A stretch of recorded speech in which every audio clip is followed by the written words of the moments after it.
بسم اللہ الرحمن الرحیم۔ السلام علیکم ناظرین، دنیا کی سب سے طاقتور ترین قوم عاد کو اللہ رب العزت نے کیسے تباہ کیا، اور قرآن مجید میں قوم عاد کے حوالے سے کیا ارشاد فرمایا؟ قوم عاد اس وقت کہاں موجود ہیں، اور جدید تحقیق نے کس مقام سے قوم عاد کے مجسمے دریافت کیے؟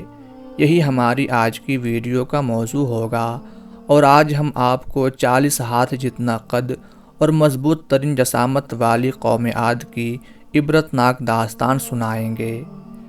ناظرین، بحر عرب اور بحر احمر کے درمیان، عرب کے جنوب و شمال میں دونوں جانب یعنی عمان، حضرموت، بحرین اور مغربی یمن تک ایک وسیع صحرا ہے، جسے صحرائے الاحقاف کے نام سے یاد کیا جاتا ہے۔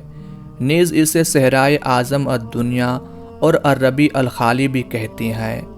الاحقاف حقف کی جمع ہے، جس کا لغوی معنی ریت کے بلند و بالا اور وسیع و عریض ٹیلے کے ہیں۔ اس لق و دق بیابان صحرا میں سفر کرنا تو دور کی بات، اس کے اندر قدم رکھنے کا بھی تصور نہیں کیا جا سکتا کہ موت کی اس وحشتناک وادی کی جانب رخ کرنا خودکشی کے مترادف ہے۔ یہی وجہ ہے کہ مقام بدوؤں سے لے کر مہم جو سیاحوں تک کوئی اس صحرا کے قریب جانا پسند نہیں کرتا۔ سفید اور باریک ریت کے ہزاروں فٹ اونچے پہاڑوں میں اگر کوئی شے پھینکی جائے تو وہ لمحوں میں غرق ہو جاتی ہے، اور ریت کی سطح پر جنبش تک نہیں ہوتی۔ یہ صحرا اللہ بزرگ و برتر کی کھلی نشانیوں میں سے ہے، اور اہل دنیا کے لیے جائے عبرت بھی۔ الاحقاف نامی اس بھیانک وادی کو دیکھ کر یہ گمان بھی نہیں کیا جا سکتا کہ یہ کسی زمانے میں دنیا کا سب سے زیادہ سرسبز و شاداب علاقہ تھا، جہاں بے شمار پھلوں اور پھولوں کے وسیع باغات، ٹھنڈے پانی کے چشمے، آبشاریں اور بلند و بالا عمارتیں تھیں، جس میں دنیا کی سب سے زیادہ طاقتور، مالدار اور شاندار تمدن رکھنے والی قوم عاد آباد تھی۔ یہ دنیا کے سب سے زیادہ قداور اور زوراور انسان تھے۔ 40 ہاتھ جتنا قد، 800 سے 900 سال کی عمر، نہ بوڑھے ہوتے، نہ بیمار ہوتے، نہ دانت ٹوٹتے، نہ نظر کمزور ہوتی، جوان، تندرست و توانا رہتے، بس انہیں صرف موت آتی تھی اور کچھ نہیں ہوتا تھا۔ اتنے طاقتور لوگ اللہ نے پھر پیدا نہیں کیے، جیسا کہ اللہ تعالیٰ نے قرآن مجید میں ارشاد فرمایا، ان جیسی کوئی قوم اور ملکوں میں پیدا نہیں کی گئی۔ حضرموت اور نجران کے درمیانی علاقے الاحقاف میں قوم عاد کے، جسے قوم ارم بھی کہا جاتا ہے، 13 قبائل آباد تھے۔ قوم عاد کے الاحقاف میں رہنے سے متعلق قرآن مجید میں اللہ تعالیٰ نے ارشاد فرمایا، ہود کو یاد کرو جب کہ اس نے اپنی قوم کو احقاف میں ڈرایا۔ علامہ جلال الدین سیوطی رحمۃ اللہ علیہ اپنی تفسیر در منصور میں تحریر کرتے ہیں کہ قوم عاد نہایت زور آور اور بہادر قوم تھی۔ یہ بت پرست تھے۔ ان کے 2 بتوں کے نام حمود اور حب بیان کیے گئے ہیں۔ ابن کثیر رحمۃ اللہ علیہ نے اپنی تفسیر میں تیسرے بت کا نام صمد بیان کیا ہے۔ ناظرین، عاد ایک قدیم عربی قوم ہے جس کا ذکر قرآن مجید میں سورہ ہود اور سورہ فجر میں آتا ہے۔ اس قوم پر حضرت ہود علیہ السلام کو نبی بنا کر بھیجا گیا تھا۔ جب اس قوم نے شرک اور بت پرستی ترک نہ کی تو اللہ تعالیٰ نے عذاب نازل کر کے اسے تباہ کر دیا۔ اس قوم کے تذکرے کو کہانی سمجھا جاتا تھا، مگر اسی صدی میں اس کے مرکزی شہر ارم، عربی میں ارم ذات العماد اور انگریزی میں ابر، وابر اور ارم کے آثار برآمد ہوئے ہیں، جو الرباع الخالی کے اس حصے میں ہے جو آج کل عمان میں شامل ہے۔ عاد اصل میں حضرت نوح علیہ السلام کی چوتھی پشت سے تھے۔ عاد بن اوس بن ارم بن سام بن نوح، اور ان کے نام پر اس قوم کو پکارا جاتا ہے۔ طوفان نوح کے بعد قوم عاد ہی وہ قوم تھی جو سب سے پہلے کفر و شرک میں مبتلا ہو کر بتوں کی پجاری بنی۔ انہیں اپنے پتھروں کے خداؤں پر بڑا گھمنڈ تھا۔ ان کی معاشی حالت تو بہت عمدہ تھی، لیکن جہالت، گمراہی، جھوٹ، بے حیائی، باطل اقوال اور فاسد خیالات نے انہیں معاشرتی طور پر تباہی کے کنارے پر پہنچا دیا تھا۔ چنانچہ کفر و شرک کے سمندر میں غرق قوم عاد کی بدعمالیاں جب اپنی آخری حدود پار کر گئیں تو اللہ تعالیٰ نے انہی میں سے اپنے ایک نیک بندے حضرت ہود علیہ السلام کو پیغمبر بنا کر مبعوث فرمایا۔ چنانچہ حضرت ہود علیہ السلام ایک طویل عرصے تک اپنی قوم کو واعظ و نصیحت کرتے رہے۔ کبھی وہ انہیں اللہ کی طرف سے عطا کردہ نعمتوں کی یاد دلاتے تو کبھی عذاب الہی سے ڈراتے، لیکن وہ بہرے اور اندھے بنے رہے۔ تاریخی کتب میں ہے کہ حضرت ہود علیہ السلام مسلسل 50 برس یا اس سے بھی زیادہ درس و نصیحت میں مصروف رہے۔ قوم عاد کے 13 قبائل میں سے لقمان اور خلجان نامی قبائل نہایت طاقتور تھے اور انہیں حکمران کی حیثیت حاصل تھی۔ حضرت ہود علیہ السلام نے جب دعوت حق دی اور کفر و شرک چھوڑ کر ایک اللہ کی بندگی کی طرف بلایا تو لقمان قبیلے نے سخت مزاحمت کی اور حضرت ہود علیہ السلام کے دشمن بن گئے۔ اس کے برعکس دوسرے قبیلے خلجان نے حضرت ہود علیہ السلام کی باتوں پر غور و فکر کیا اور ان میں سے اکثر جلد ہی آپ کی دعوت کو قبول کر کے ایمان لے آئے۔ حضرت ہود علیہ السلام نے اپنی قوم کو راہ حق پر گامزن کرنے کی ہر ممکن کوشش کی، مگر قوم نے ان کی دعوت قبول کرنے سے انکار کر دیا۔ تو بالآخر انہوں نے بارگاہ الہی میں مدد کے لیے دست دعا دراز کیے، جسے قرآن مجید نے یوں بیان کیا۔ نبی نے دعا کی کہ اے پروردگار، انہوں نے مجھے جھوٹا کہا ہے پر تو میری مدد فرما۔ اللہ تعالیٰ نے اپنے نبی علیہ السلام کی فریاد کے جواب میں فرمایا، اے نبی، یہ بہت جلد اپنے کیے پر پچھتانے لگیں گے۔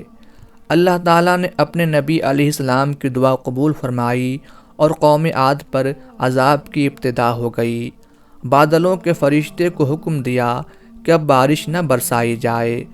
چشموں کے فرشتے کو حکم دیا کہ ان کے ٹھنڈے میٹھے اور شفاف پانی سے لبریز چشموں اور آبشاروں کو خشک کر دو۔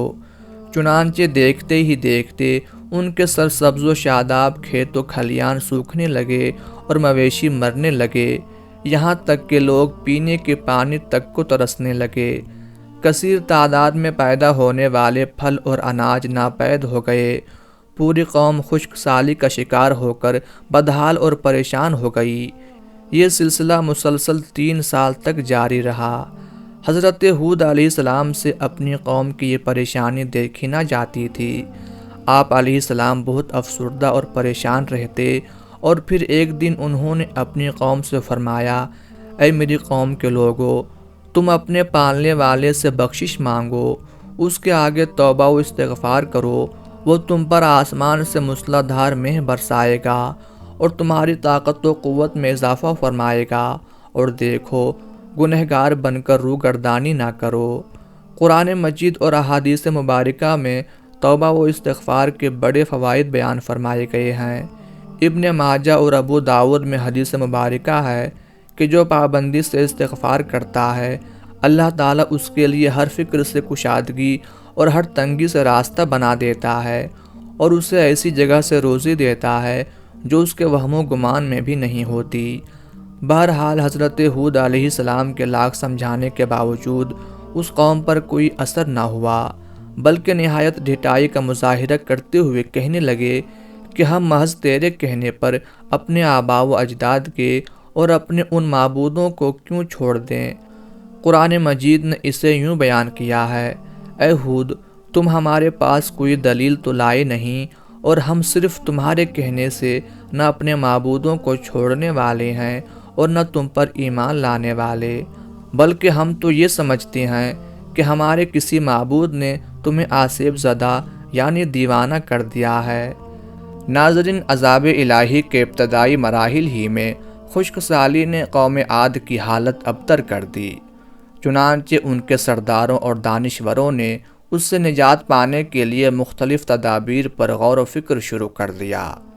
یہ بات بڑی حیران کن ہے کہ پچھلی قوموں کو جب کبھی کوئی مشکل آ گھیرتی تو وہ اس سے نجات کے لیے حجاز مقدس کا سفر کرتے اور بیت اللہ شریف میں جا کر اللہ کے آگے آہوزاری کرتے، یعنی کافر قومیں بھی اس حقیقت کو تسلیم کرتی تھیں کہ اس ارض و سما میں ایک لافانی قوت موجود ہے لیکن اس کے باوجود جب نبی اور رسول یہ بات کہتے تو ان کی عقل پر پردہ پڑ جاتا۔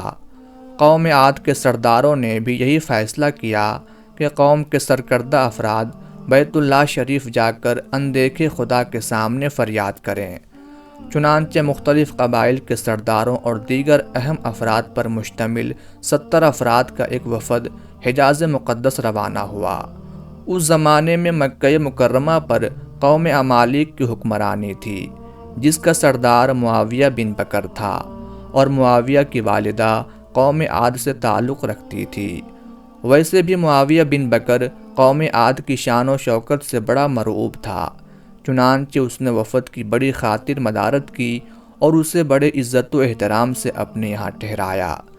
تبری کی روایت ہے کہ اس وفد میں 2 افراد مرشد بن سعد اور لقمان بن لقیم صاحب ایمان اور حضرت ہود علیہ السلام کے پیروکار تھے۔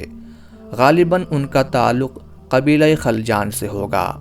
ان دونوں کے علاوہ باقی سب کافر اور بت پرست تھے۔ معاویہ نے ان کے اعزاز میں رقص و سرور کی محافل کا اہتمام کیا اور تقریباً 1 ماہ تک یہ لوگ اپنے آنے کا مقصد فراموش کر کے عیش و عشرت اور شراب و شباب کی محافل میں مدہوش رہے۔ جب ان کا قیام طویل ہو گیا تو معاویہ بن بکر کو ان کے واپس جانے کی فکر لاحق ہوئی۔ کافی سوچ بچار کے بعد اس نے ناچنے گانے والیوں کے ذریعے چند اشعار کی صورت میں انہیں ان کے آنے کے مقصد کی یاد دہانی کروائی، جس پر وفد کو ہوش آیا۔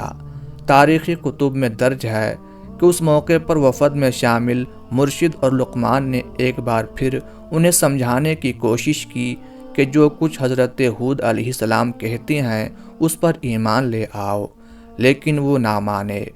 وفد بیت اللہ شریف گیا اور بارش کی دعائیں مانگنی شروع کر دیں۔ ابھی تھوڑی ہی دیر گزری تھی کہ اللہ تعالیٰ نے آسمان پر 3 رنگوں کے بادل بھیج دیے، جن میں ایک سفید تھا، دوسرا سیاہ اور تیسرا سرخ۔ اس کے ساتھ ہی آسمانوں سے ندائے غیب آئی، اپنے اور اپنی قوم کے لیے ان تینوں میں سے کسی ایک کو پسند کر لو۔ چنانچہ وفد نے سوچ بچار کے بعد سیاہ بادل کو اپنے لیے پسند کر لیا، جس کے ساتھ ہی سرخ اور سفید ٹکڑے آسمان سے غائب ہو گئے اور ابر سیاہ آہستہ آہستہ آسمان پر چھانے لگا۔ وہ لوگ اپنی دعا کی قبولیت پر بڑے خوش تھے اور سمجھ رہے تھے کہ اب خشک سالی ختم ہو جائے گی۔ چنانچہ پوری قوم نے خوشیاں منانی شروع کر دیں، لیکن حضرت ہود علیہ السلام سمجھ گئے تھے کہ یہ عذاب الہی ہے، لہٰذا انہوں نے ایک بار پھر اپنی قوم کو مخاطب کرتے ہوئے فرمایا، اے میری قوم، یہ اللہ کا عذاب ہے جو تم پر نازل ہوا چاہتا ہے۔ پھر انہوں نے اللہ تعالیٰ کا فرمان انہیں سنایا، نہیں بلکہ دراصل یہ ابر و عذاب ہے جس کی تم جلدی کر رہے تھے۔ یہ ہوا کا طوفان ہے جس میں دردناک عذاب چلا آ رہا ہے، جو اپنے رب کے حکم سے ہر چیز تباہ کر ڈالے گا۔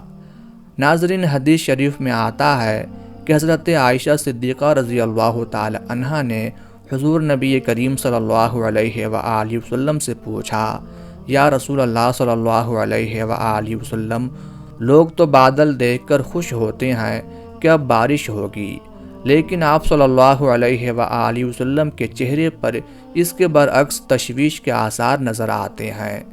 آپ صلی اللہ علیہ وآلہ وسلم نے فرمایا، عائشہ، اس بات کی کیا ضمانت ہے کہ اس بادل میں عذاب نہیں ہوگا، جبکہ ایک قوم ہوا کے عذاب سے ہلاک کر دی گئی تھی۔